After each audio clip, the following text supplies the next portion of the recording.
guys, and welcome to Creative Cakes by Sharon, and a super fun collaboration with my friends at the Dessert Network, bringing you these awesome sweet treats to celebrate the release of the new Finding Dory movie. I'll leave the links to all these amazing tutorials at the end of my video. For now, let me show you my stained glass window Finding Dory cake. To start with, I have a template of Dory, and I'll leave a link to this below. And what I'm going to do is create a stencil by using a pencil to shade over the outline on the reverse side of the paper.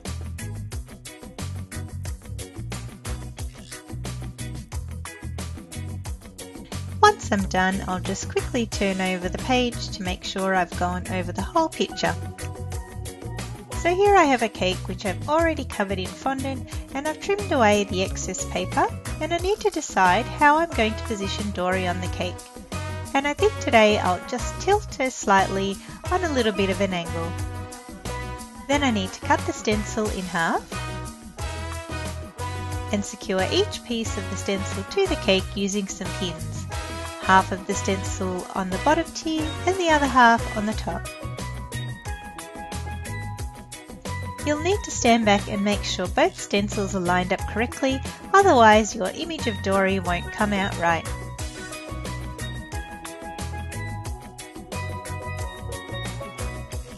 Using another pencil or wooden skewer now, I'm going to trace over all the lines in the template. Make sure not to press too hard because you don't want to poke a hole straight through your fondant.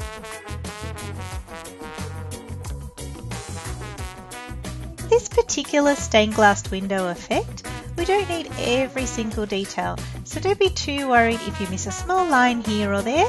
The end result will still be spectacular.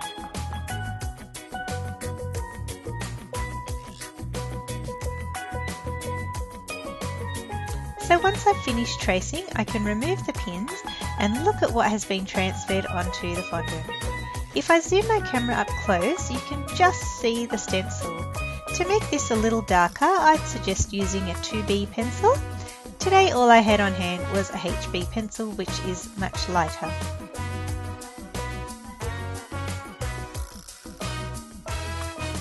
Now I can start piping the outlines of the design, and I have some black royal icing that I've made up, and it's just a matter of tracing over all of the lines.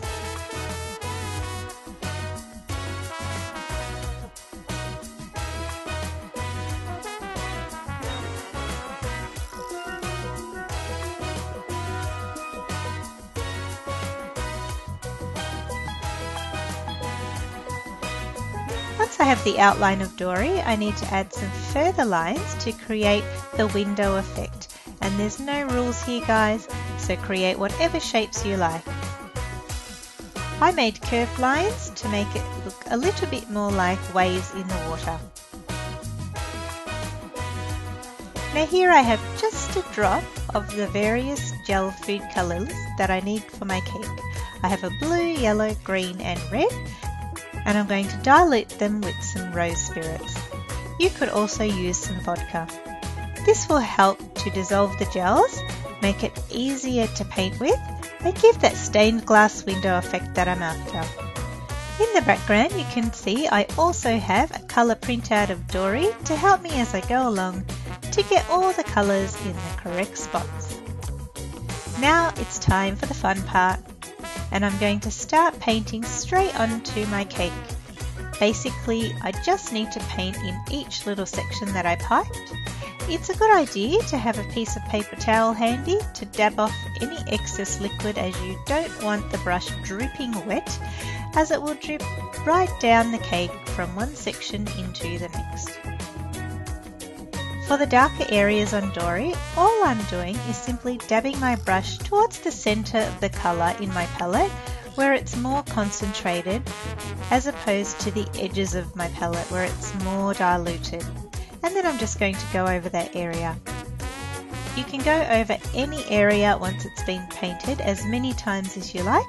Just give it a minute or so to dry in between each coat.